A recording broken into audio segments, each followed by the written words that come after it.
Welcome to Marvelous Disney, the podcast that discusses the most recent doing at one of the more dynamic divisions of the Walt Disney Company, which is, of course, Marvel Entertainment. This is entertainment writer Jim Hill, and my co-host, the amazing Aaron Adams, and I are recording this week's episode on Wednesday, June 30th, 2021, which means Aaron and I have just seen the fourth episode of Marvel Studios' latest limited series, Loki. Please tell people how dedicated you are to doing the show when you got up to watch that episode today, Aaron. I don't know. I feel kind of like a slacker because it was only 4 o'clock in the morning when I started watching. I was off by an hour. Holy cow. Okay. That said, it was a great episode. I want to talk about the end. I just want to know, was that an alligator wearing a Loki helmet? I can't wait. Darn it, I gotta wait. With second half of the show, I know, I'm sorry.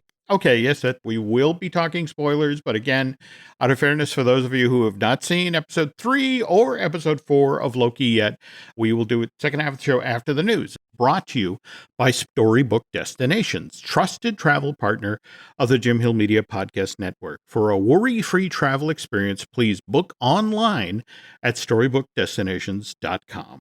As I mentioned earlier, Aaron and I are recording this particular installment of Marvelous Disney on Wednesday, June 30th. Yesterday, on the other hand, Tuesday, June 29th, pretty significant day for Marvel Studios. Variety reported that production officially began yesterday on Wakanda Forever, the Black Panther sequel, down at Trilith Studios in Fayetteville, Georgia. They caught Kevin Feige at a Black Widow event and asked him about it. And President of Marvel Studios said it's clearly very emotional without Chad. But everyone is very excited to bring the world of Wakanda back to the public and back to the fans. We're doing it in a way that would make Chad proud. By the way, if you are a Black child between the ages of 6 and 13 and have dreamed of someday going to Wakanda, Black Panther 2 is currently casting kids for a scene that is scheduled to be shot on July 21st and July 22nd. No word yet what exactly the scene is about, but the fact that the casting call is asking agents and parents of kids to submit photos of children where they're not smiling, something tells me this will not be a happy scene. And speaking of which, we mentioned that Kevin Feige, they caught him at a Black Widow event. Yesterday was the Black Widow Global Fan Event, which meant that fans who had been invited via social media got to see this Kate Shortland film in 4 different locations. There was the AMC Lincoln Square Theater in New York City. David Harbour, who plays Alexei Shostakov, the Red Guardian in this MCU film, he was on hand for the fan event in Manhattan. Kevin Feige, on the other hand, he was in Hollywood at the El Capitan Theater. Meanwhile, over in London at the Cineworld Leicester Square Theater, it was Florence Pugh. And then finally, there was an aspect of the Black Widow Global Fan Event that was held in Australia yesterday. It was the Village Cinemas Jam Factory in Melbourne. I don't know if you've been paying attention to the reviews so far, Aaron, but they've been excellent. The headlines over at Rotten Tomato, their roundup of the reviews pretty much sums up this by saying Black Widow is a thrilling spy movie, absolutely worth the wait. And that critics are saying the latest MCU entry is spectacularly cast, feels more grounded in its storytelling and action, and signals great things for the rest of Phase 4. It has an 86% freshness rating, no audience score, but that's because nobody who's actually bought a ticket has supposedly or officially seen this thing yet. That said, we do have a running time. It's 2 hours and 13 minutes long. And also, the word's gotten out that there is a mid-credit scene that supposedly features someone we've recently seen in Falcon and the Winter Soldier. I'd be willing to bet the dollars to donuts that would be Elaine Bennis from Seinfeld. Ooh, geez, I was going to go another way with that. No, because don't you recall when she made her entrance in Falcon and Winter Soldier at the tail end? We were supposed to have already met her via an appearance in Black Widow. See, this is why I do this show with Aaron. He actually, even for somebody who got up at 4 o'clock in the morning, he has working brain cells. I'm down to 6. Okay, I do the blink, breathe, and I had blanked that. I had interpreted that as they said Falcon and the Winter Soldier. It's like, oh well, it's got to be Sam or Bucky, and it's like, no, of course not. You get it in one. Okay, folks, please forgive me if we're going to do this one last time. Are we running down all the times that it was supposed to come out, didn't come out, now it's coming out? Yeah, yes, Dates? but I My mean, God. Okay, well, go ahead. no, I just, well, for me, when you I take mean, the it's like a sing-along song by now. Doesn't everybody know the words? Follow the bouncing ball. It was originally on March 17th, 2020, then on April 3rd, 2020, then on September. Is that how it goes now? Okay, I perhaps Aaron has a point here. I guess for me, the thing I didn't realize initially when filming began back in May 28th, 2019 in Norway, and then again that's over 2 years ago now. But the interesting thing is, if the schedule had held, they were supposed to be able to deliver a finished print of this thing in less than a full year. I mean, it was literally a week and a day shy of that. Its original release date was May 20th, 2020. And again, since then, if we count Disney pulling it off the schedule in mid March of 2020, this thing got rescheduled 4 separate times. But it seems to have worked out. Just today, Variety has a piece about how if you look at how well A Quiet Place 2 and Fast and Furious 9 are doing, it looks like Disney and Marvel waited for the right window, that the people are in fact returning to the theaters. I mean, we're not going to see Avengers Endgame numbers. That's unrealistic to expect. But on the other hand, it looks like, in fact, people are willing to go back to movie theaters now. Remember, if the schedule had held, we'd already have seen the Eternals at this point. We'd already have seen Shang-Chi and the Legend of the Ten Rings. And speaking of which, did you see, the new trailer? Well, yeah, first of all, the new trailer, but you see what people caught in the new trailer? Would that be an abomination? Yes, but did you see who the abomination is fighting in that ring? That would be Wong. Yes, I get Yes. it. And again, I'm clearly not an observant person. I forgot the Elaine Bennis thing, and I watched that, and it's like, oh, well, that's a fun fight scene. But it's like, no, and what was particularly interesting about this, again, it was Feige at the global event. It was the Rotten Tomatoes folks who actually talked to him about this, and he admitted, yeah, that's the abomination, and that's Wong in the ring there. And here's the pertinent quote. That's what's fun about the MCU at this stage. We can take a character that we haven't had on screen for over a decade and suddenly have them show up again.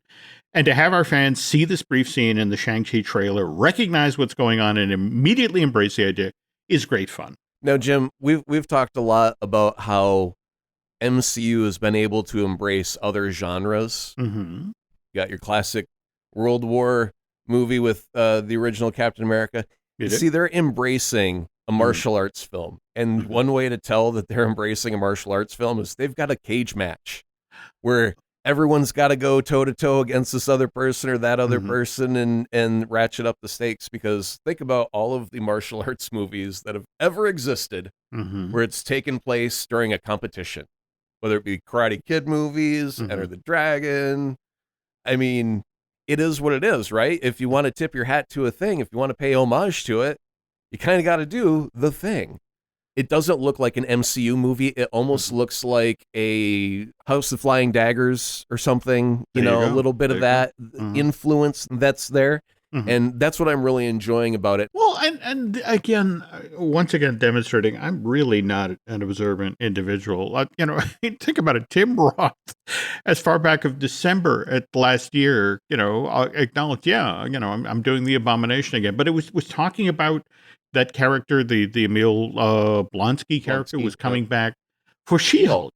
So It's like, oh, well, while we have you in the office, and that is true. He will be there, but also we got another shot to put you in.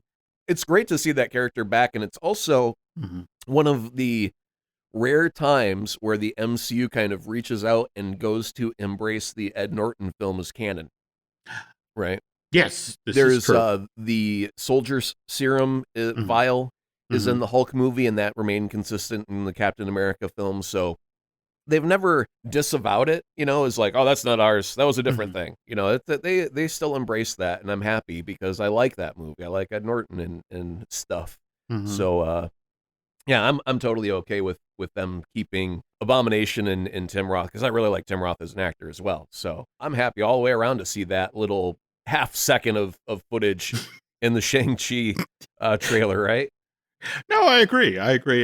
Though it's also worth noting here that the Hank Pym test kitchen at DC's Avengers campus, I guess you can get the soda that Hulkified Stan Lee in the Incredible Hulk movie. So Yeah, but I really believe, I don't think they're doing it, but and I know this is going to sound gross, so I'll apologize before we do it, but it's a green soda, and they should, before they hand it to you, put 1 drop of red dye in it.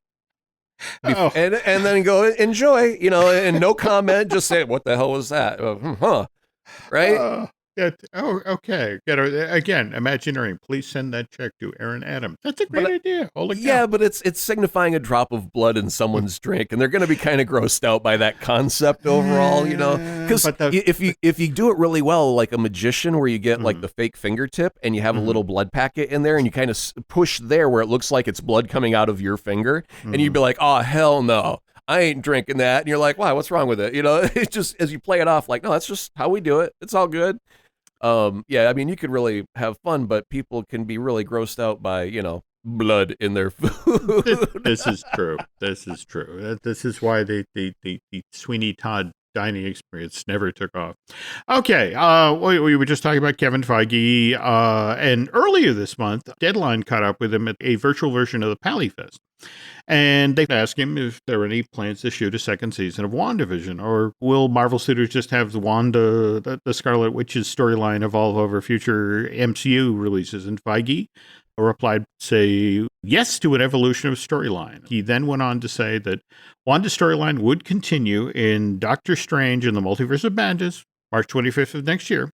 He then went on to say that that's the first place where Wanda's story will continue, but there will be other places. Which brings me to the other story that broke last week. Did you hear this about the mid-credit scene in episode 8 of WandaVision? Yeah, that's where it seems so specifically, why the hell did they go ahead and color trees more green and put a little vague, it's not quite a shadow. It could be white vision for all we know, floating against a snow-covered mountain. But it lacks detail. And it does. Yeah, it's a thing, in quotes, thing, kind of floating down a mountain, and the trees have been recolored at a certain spot. And it's like, what's the point? What's the goal? Now, I will say this. If that scene continues to evolve over time, Oh, that would be so brilliant. The most brilliant of all brilliant things. Because every couple of weeks you'd have to go back and see what changed, and maybe reality is changing and that's our kind of our linchpin to what is real and what's breaking, and how it's breaking is through this end credit scene that keeps evolving with subtle little changes that only nerds would notice if they watch over and over and over again with a microscope. No, speaking of watching over and over and over again, look, I'm a guy in my 60s. So in my 20s, I spent entirely too much time watching the Zapruder film. Never heard of it. It's good. Good for you. It means, again, you led a good life. You didn't go down stupid rabbit holes. So that's the thing. I hear about this, and it's just sort of like, oh, do I really want to I really want to go down this rabbit hole? That said, though, one of the things that folks are pointing out now is that in the end credits, it's not just the scene that's been changed. The actual end credits now include a reference to Doctor Strange theme by Michael Giacchino, the gentleman who wrote the music for the feature release. And the fact that got inserted after the fact suggests that, okay, so maybe Doctor Strange is showing up. But did we talk about the Rolling Stone article with Jack Schaefer, the showrunner at WandaVision? We may have mentioned portions of it. All right. Well, because I wanted to put this out here. He talks about why exactly Benedict Cumberbatch didn't make a cameo appearance in this limited series. But the interesting thing is Kevin Feige has confirmed that Cumberbatch had been contracted to do so. So it was supposed to happen. There was a signed contract, and it didn't show. So here's what Schaefer has to say. The plan when I initially came on board WandaVision was that there would be, at the end of the series, be a handoff, and that Doctor Strange's participation in this limited series would amount to essentially a short cameo. So early outlines of WandaVision had varying visions of the two of them, Wanda and Doctor Strange, kind of riding off into the sunset together. And to be honest, it didn't feel right. We wanted to fulfill Wanda's agency and autonomy in this particular stories. So having Doctor Strange show up at the very last moment of the limited series did feel kind of tacked on. Another problem was if Doctor Strange shows up just at the end, well, where was he this whole time? And he said, I did love writing variations of Doctor Strange, variations of that final beat. It was a pleasure to write for him. There were versions where she's just flying past the city limits and then encountered Doctor Strange, that kind of thing. Mm-hmm. Some people might say it would have been cool to see Doctor Strange, but it would have taken away from Wanda, and which is what we didn't want to do. We didn't want the end of the show to be commoditized into go see the next movie or here's the white guy. Let me show you how power works. That wasn't what we wanted to say. This interview was published by Rolling Stone last month. So with that out there, why would Marvel Studios suddenly go back in and fix the mid-credit scene of the last episode of this show? Couldn't it also have been that Falcon and Winter Soldier was supposed to come first, then Wanda, then Loki? And when they swapped up the order, isn't it just as likely that, they're in rushing to get it out the door, maybe all the effects work wasn't done? Right. And that there's some guy at Marvel, it's like, hey, those CG trees we paid for finally showed up. Do you want me to put them in? And it's like, yeah, sure, whatever. And now we've launched this whole conspiracy. I have to admit, I love your idea of having to go back every couple of weeks to check this out. And I have to say, I'm hoping somebody out there, because remember, the last episode 8 of WandaVision dropped on February 26th. And we all saw the original version of this mid-credit scene. So does anybody know when specifically this was actually updated? Earliest recorded is when the first person saw it, noticed, and mentioned. Okay. Other people may have saw it, noticed, and not mentioned. Mm-hmm. So a couple weeks at best.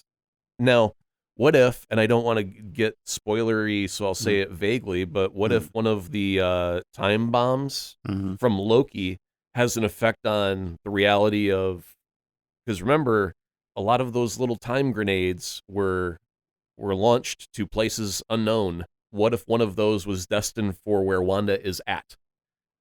And what if Loki's current arc can be the metronome, so to speak, in which that changes that end scene in WandaVision? Now, I know that's not the reality, but damn it, wouldn't it be cool if it were? Okay. I think we're up to 3 Wouldn't It Be Cool from Aaron this week, but they are cool. Yep. Okay, Sorry. cool. All right, speaking of which, we just used the L word, folks, Loki, which means that when we get back from this break, we will be talking at length about episode 3 and 4 of Loki. And yes, there will be spoilers, so you have been warned. The family that vacations together stays together. At least, that was the plan. Except now, the dastardly desk clerk is saying he can't confirm your connecting rooms. Wait, what? That's right, ma'am. You have rooms 201 and 709. No, we cannot be 5 floors away from our kids. The doors have double locks. They'll be fine. When you want connecting rooms confirmed before you arrive, it matters where you stay. Welcome to Hilton. I see your connecting rooms are already confirmed. Hilton, for this day. Every story you love, every invention that moves you, every idea you wished was yours, all began as nothing. Just a blank page with a blinking cursor, asking a simple question. What do you see? Great ideas start on Mac. Find out more on apple.com/Mac. All right, listen up, nacho chips. Quiet down, crispy potatoes. This is the moment Velveeta's been preparing you for, and you're not about to crack under pressure. Today's the day to go all in on the drip. Velveeta's Heat and Eat Queso is the MVP of any game day spread, so stick by them, and you'll be golden. Now get out there and make delicious history. No tailgate party is complete without Velveeta. Couple quick things before we get to Loki. Los Angeles Times just yesterday published an amazing article about the stunt-tronic Spider-Man that makes appearances in the Avengers campus at Disney California Adventure. This 95-pound robot is flung 65 feet into the air, and it supposedly has 6 different iconic Spidey poses that it can do as it soars through the air. I bet that number will increase over time, but at the moment, only 6. But I know they're dreaming for more, right? They gotta be. This thing is so spectacular that they're worried that people will basically, if they put it on schedule, that people would stand out in the street and wait for it and thus clog a relatively tiny land. So it's not on a listed schedule. It's random. It's supposed to be spontaneous, so that you just have to be outside at the right time. So instead of just saying, "Hey, Aaron, show up at 3:30 and Spidey's going to swing by," cool, I'll do that. And it's only at like 5 seconds of entertainment. Oh, there he goes. Look, oh, and he's gone, right? Yeah. So instead of just going, "Hey, why don't you just show up at 3:30? No, I'm going to have cappuccino at the cafe across the street because I don't know when this is going to happen. And by the way, when I turn to look at that yummy croissant over there, fling, flop, floop, he's done. And I look back and I go, what the hell did I miss? Did I miss it? Oh, son of a gun. Now I got to sit here for another, I don't know how long. Oh, just tell me. Just say every 5 minutes. Whatever. I agree it's flawed. In fact, what's intriguing to me is it seems to be sort of borrowing a page from the dragon on top of Gringotts that they had at Universal. That sometimes it breathes fire. Is that the gimmick for it? Yeah, that's it exactly. So maybe they'll revisit this idea in the future. On the other hand, I got to just say, Disney, you can learn something from radio programming. Traffic news on the 5s. Right? Just say on the 5s, Spidey's going to do a thing. Or on the 6s, Spidey, right? There we go. Spidey flies on the 5s. No, I love that. By the way, though, in a weird sort of way, it is a good thing that the opening of Avengers Campus in Anaheim got delayed because of COVID, because it turns out that in the interim period, they were actually able to talk with Tom Holland and persuade him that, could you come by Imagineering? We'd love to have you lay down some vocal tracks for this Stuntronic. And so when Spidey flies through the air, that's the voice you hear. You hear Tom Holland's voice accompany the character. All right, now for a gag there. Yep. Tom Holland should say, "Somebody please help me, this is real." Just like out of every 10th swing, instead of him going, "Thwip, hey gang, I'm Spider-Man, I'm cool." Just have one with, "Hey, no, it's really me, Tom Holland, please help me." What the hell was that, Martha? I don't know. Play it again. Well, now that would add a little element of doubt to the robot sandwicher. This is actually how they describe it at Imagineering, because the way it works is this show starts off with a performer in a Spider-Man outfit, sort of jumping around a rooftop, doing somersaults, that sort of thing. And then he disappears backstage. Seconds later, you see Spidey leap through the air, and then he lands in an off-stage net. And then seconds after that, we get the same human performer now at the other end of the building, who then web walks down the side of the building and then gets into position so folks can get selfies. So it's human, robot, human, hence the term robot sandwich. It's almost like a Rube Goldberg machine, except, you're just flinging this Spidey goes this way, and then the marble hits him on the noggin, and he does a flip down the thing, and he lands on the little teeter-totter, which launches the other Spider-Man over the thing and down the pipe, and everybody claps their hands. I honestly can't tell you how happy it is to make me hear you reference Rube Goldberg machine. But again, I'm old. And speaking of machinery, one final quick, check this out if you get to DCA's Avengers Campus. We talked a little bit about the Pim Kitchen and the Hulk soda, but outside of this restaurant, like any theme park restaurant on the planet, they have a menu board. But what they've done that makes the menu board fun for the Pim Test Kitchen is it's Scott Lang's iPhone made large. It's like 6 or 7 feet tall. And the reason it's Scott Lang's iPhone is that every so often as you're standing there reading, well, do I want to get the Pimnini sandwich? Scott will suddenly get an instant message from another member of the Avengers. But again, same thing. It's not on a schedule. It just shows up randomly. So if you're standing there and, at the right time, you'll see something come through from Thor or, well, I don't know if Thor actually uses an iPhone. Yeah, no, he wouldn't be into texting. He would send like a hawk with a note wrapped around its leg or something more Norse like that. But I can see like Stark saying, "Hey, Get me a sandwich. A hero sandwich. Hero sandwich. Get it? Because I'm Iron Man. Ha ha. Again, send that check there. And that's a great, if they're not doing that joke, they should.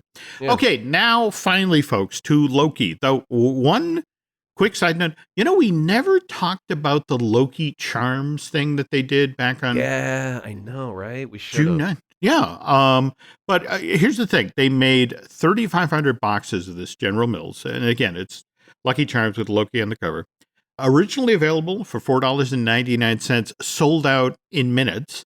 Now, if you go over to eBay, lowest opening bid is $70. And if you want to do the buy it now thing, it's like $200 a box. And even as a diabetic, I was sorely tempted to try this mischievously delicious cereal as opposed to magically delicious Lucky Charms. But I now may have to just settle for the Lucky Charm, or excuse me, the Loki Charms refrigerator magnet, which also now on eBay for $4.99 plus shipping. I really think on the box they should have put the words "burdened with glorious marshmallows."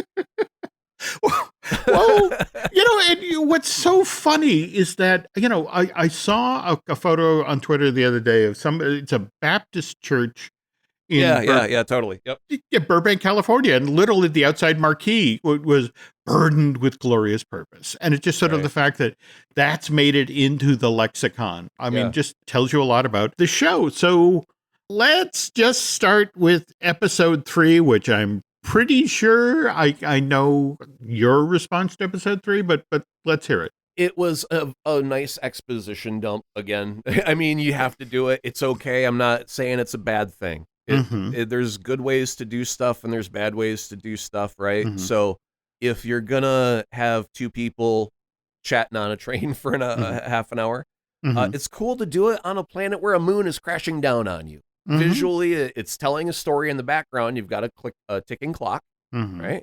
You've got to get from point A to point B.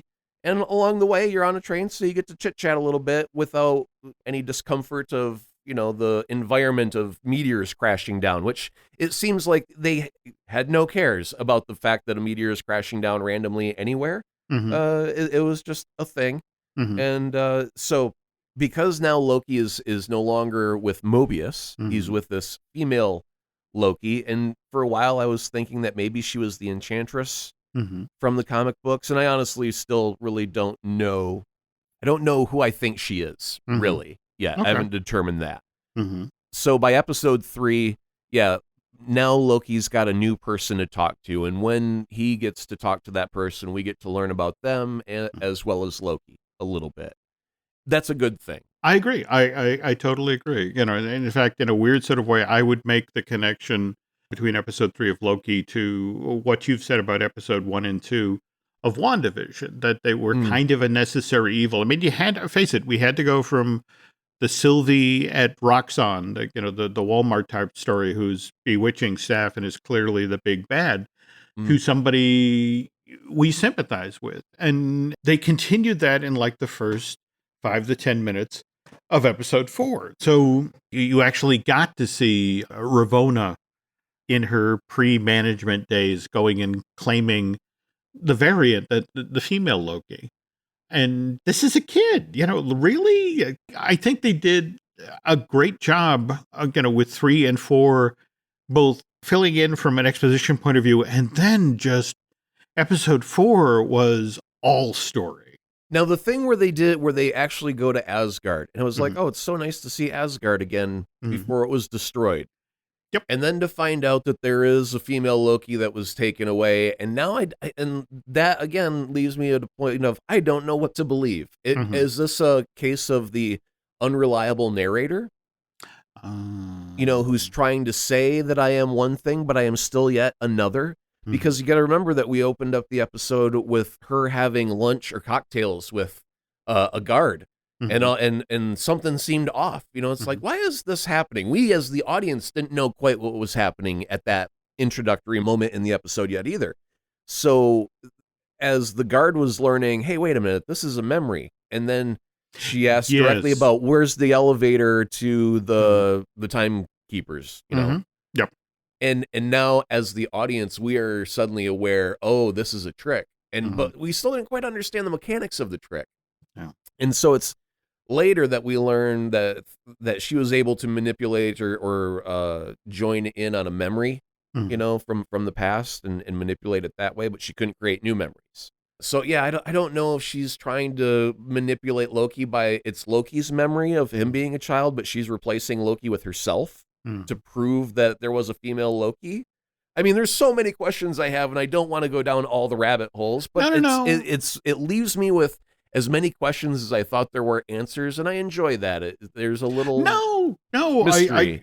I have to admit, I have watched thousands upon thousands of hours of television and movies, and one of the things I genuinely delight in these days is when a story is going forward and I don't know where it's going to go. And just from the end scene of episode 4, the mid-credit scene. And is this our first mid-credit scene for Loki? It is. It Yeah. is. And I was very thankful to have it. But before we get to, well, the timekeepers. I mean, they beheaded one and it was a robot. Like, what do we do now? Where's the story? Who is the timekeepers? What's the betrayal? I mean, did Owen Wilson really get to ride on jet skis professionally? Maybe that's why he loved it, and he just doesn't realize it yet. And will we get to see Owen on a jet ski before this is all over? I really hope so. I'm so glad you said that, because that's literally my notes for today's show. The effect of, if we don't get to see Owen Wilson resurrected in some form and riding a jet ski by the end, I mean, don't get me wrong, I often don't get what I want from Marvel films. Like, I wanted in Endgame, as Captain America was facing down Thanos, you know, the I could do this all day thing. But it occurred to me, you know, no, wait a minute. He had literally just said that in Infinity War, right? When Cap was fighting with Cap. You know, so it's like that would have been maybe going to the well once too often. So, but I really enjoyed Owen Wilson, especially in this episode, to watch him in action and how he switched the temp pad to get the info that he needed. And I mean, it was smart, it was clever, it was well done. And by the way, what did you think of the time prison that Mobius put Loki in? Oh, that was wonderful. I mean, my wife is a big fan of Sif as a character, so just having Sif come back, she was just very happy and clapping her hands together and woo, Sif is back, you know. And then the fact that Sif was smacking Loki around like a rag doll and doing it repeatedly over and over on this very entertaining little loop. Yeah, she just loved that, because that seemed like Sif's character, you know, very strong, powerful woman that wouldn't take guff from no one. And if you did something to wrong her, she was going to put you down. And so, yeah, it was a wonderful character moment to loop Loki in on. This is honestly what I've been enjoying about these limited series from Marvel Studios. It's one thing to do that for a comedy beat. And they found 3 and 4 different variations of the gag that were great fun. Right. But to then watch, you know, I think we must have been 5 minutes into that, where, you know, here comes Sif again to hit him and to knee him in the groin, and to just have Loki laid bare and just admit everything, and to watch her sort of reconsider him and not slap him, not hit him, not knee him in the groin, to turn that into a character moment, a character growth moment. I thought that was really cool. It's kind of nice because we had to be reminded that he was the Loki who hadn't gotten his redemption yet. This is still the jerk Loki for a while. Yeah. And so he's got to go through a different version of redemption that is, you know, we've already seen the original MCU version of his redemption. Now he's got to have this alternate timeline redemption of he's got to end up in that same place of we don't feel guilty liking him so much when he's on the good side, right? When he's a bad guy, it's just like, oh, I hate that I love him so much. When he's kind of a good guy, you're like, oh, he's such a treat to have on our team. No, I agree. And by the way, continuing the theme of Jim is not very observant, but the fact that we have our mid-credit scene and there is Richard E. Grant. In fact, the credits list him as classic Loki. And what's interesting is he's wearing the Loki costume straight from the comic.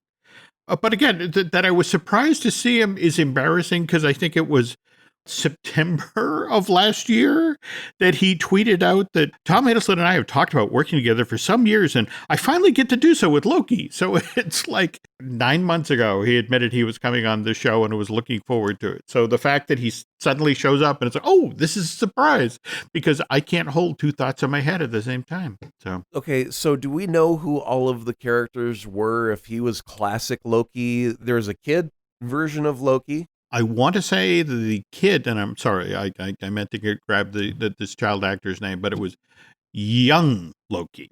So Okay. that was the one with the alligator with the Loki horns.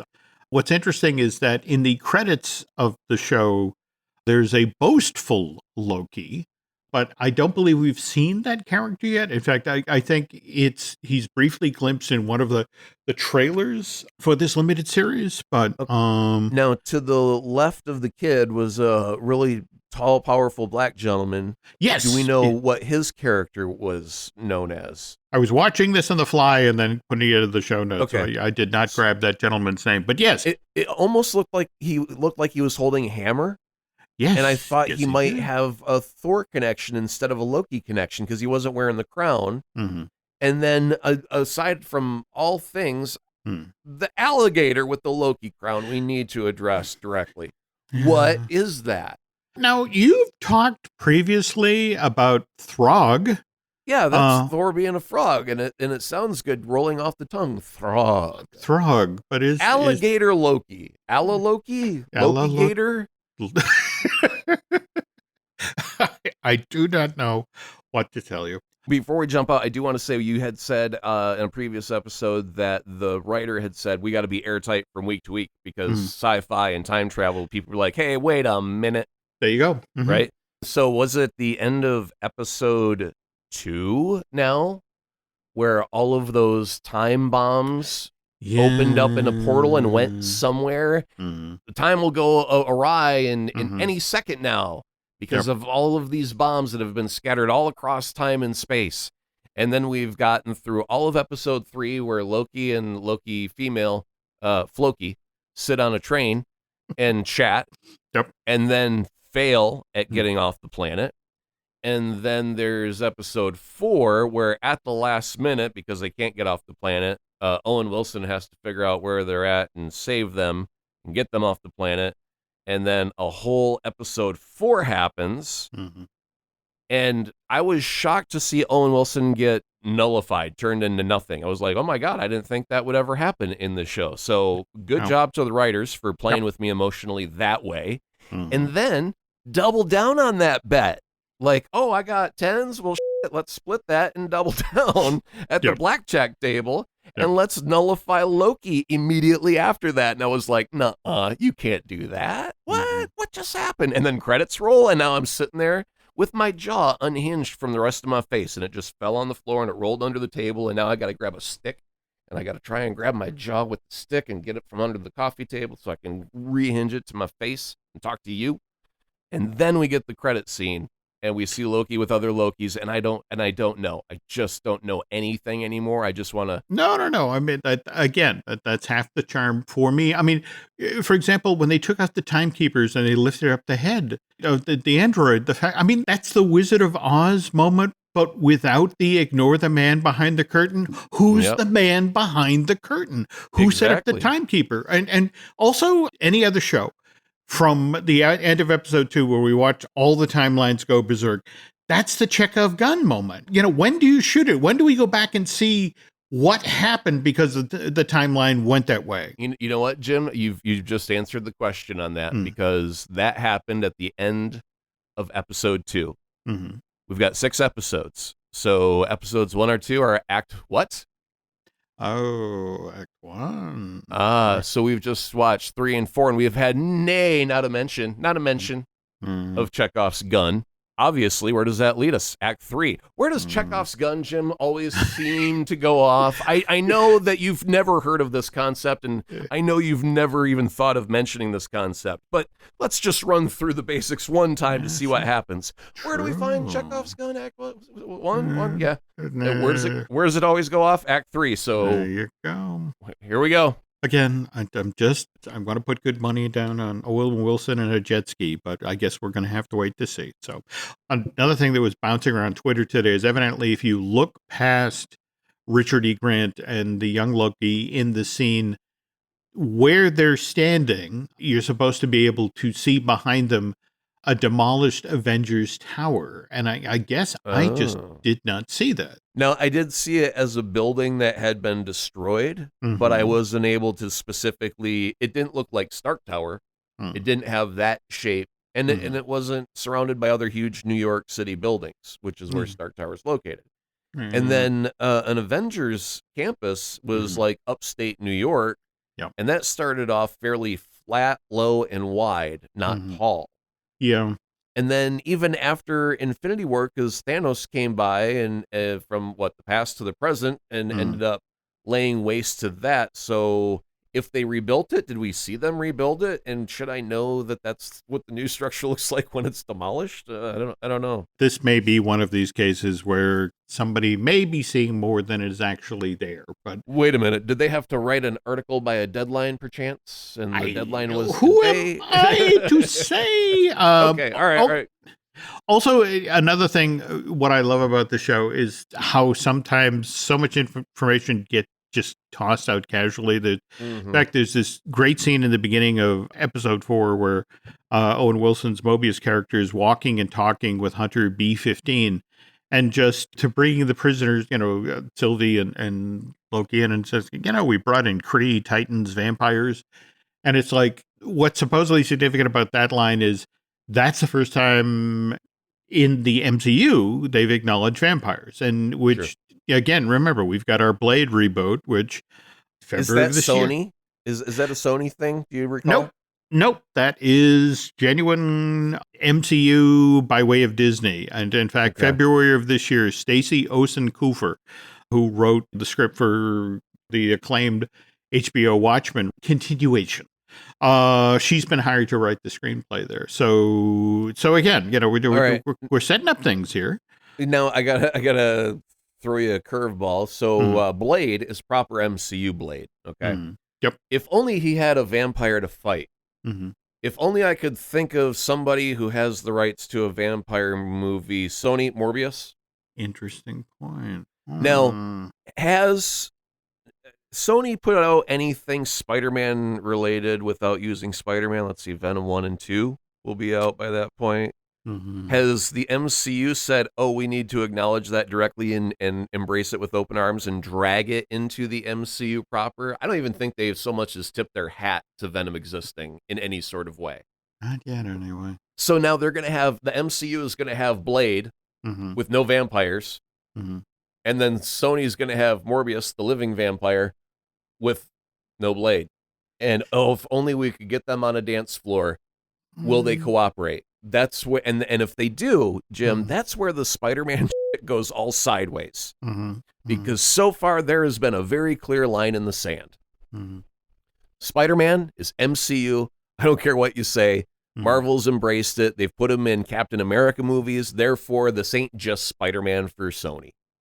Right? Even though when a Spider-Man movie comes out, it's a Sony movie, it's also an MCU movie. But when Venom came out, and I'm not saying this because I wasn't a fan of Venom, I'm saying it because Marvel as a company, MCU as a franchise, has not embraced Venom. Venom sure as hell put their arms out and made tons of references to MCU type things, but it's unrequited love as far as I see it right now.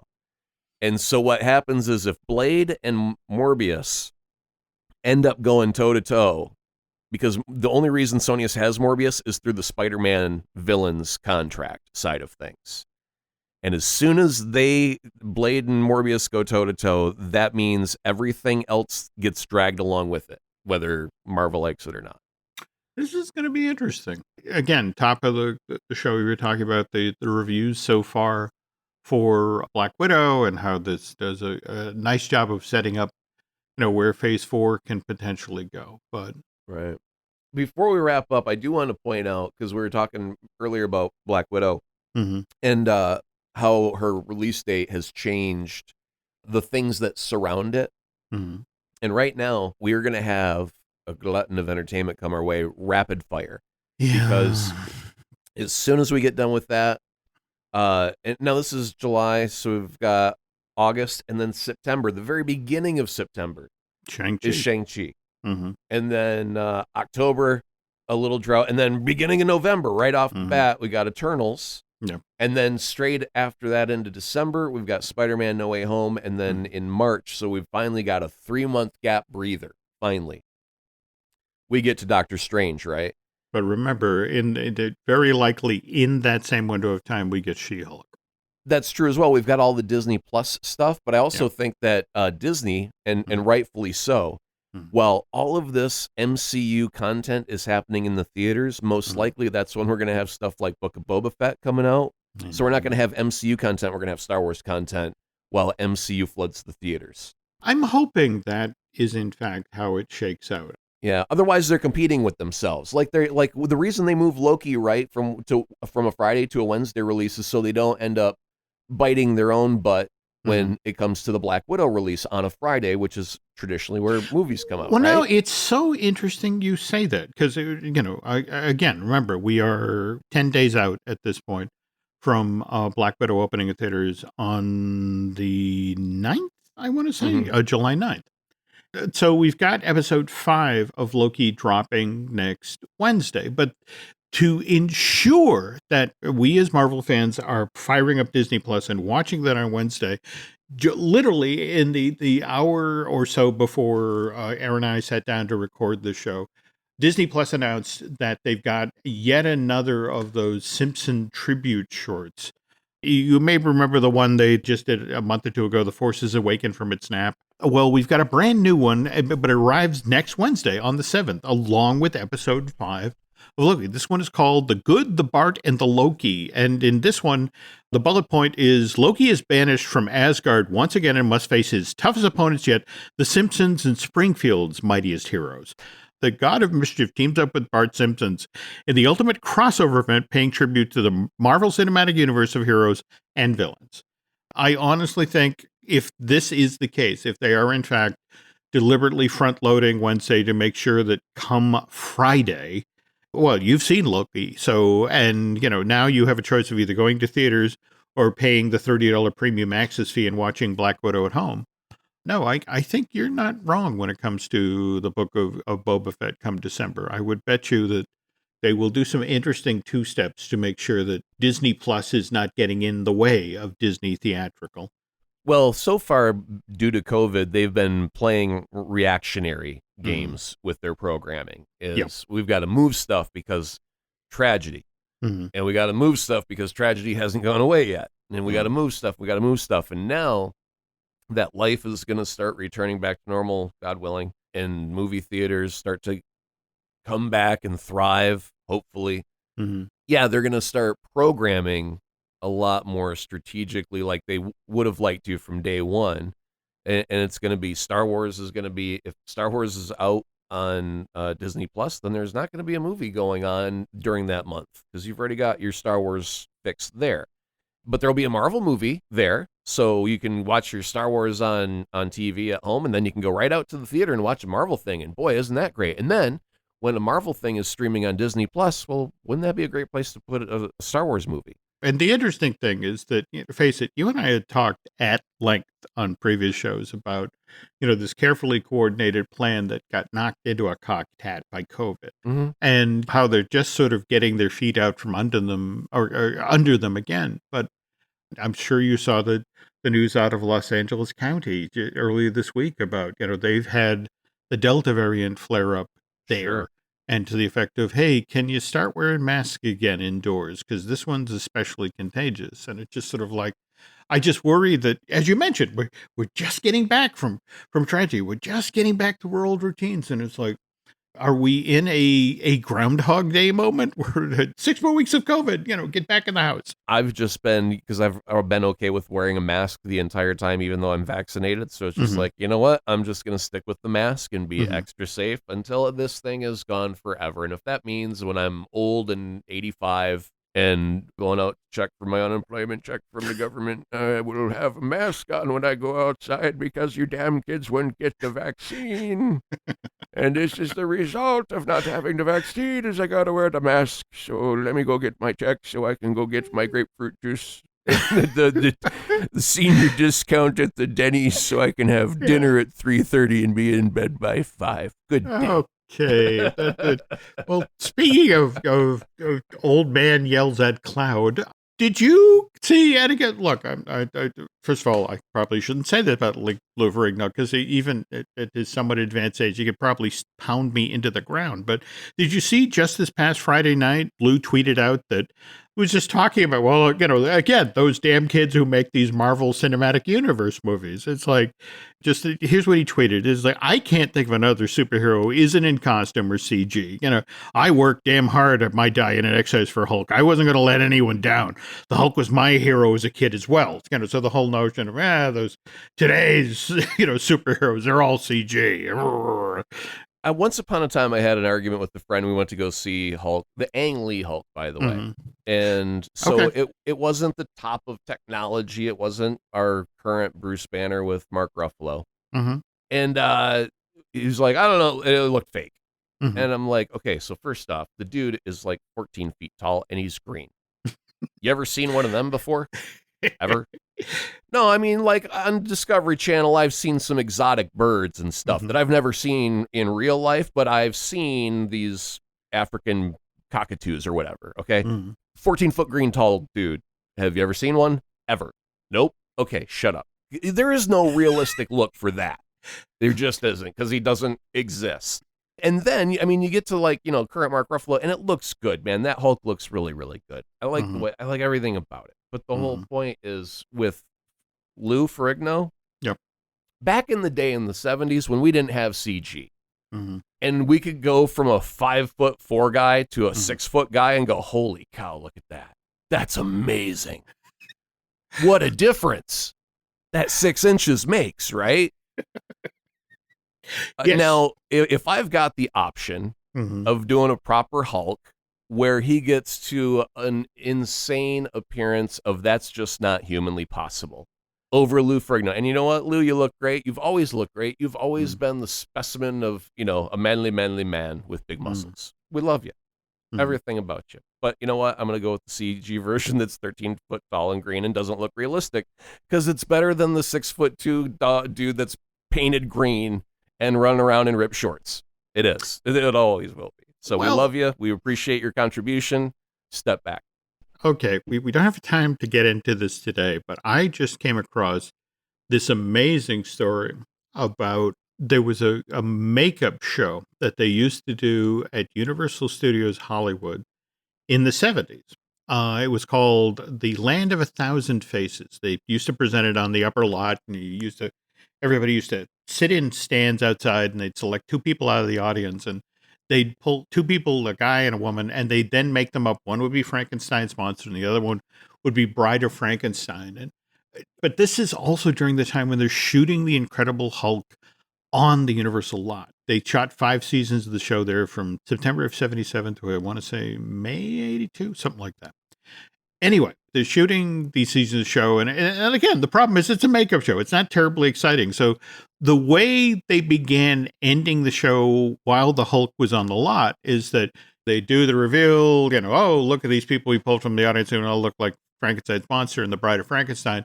And there'd be this styrofoam wall at the end of the show where, as a button for the show, they'd have a performer dressed as the Hulk. And again, full Lou Ferrigno, green body paint, torn shorts, come to the wall, rah, show's over.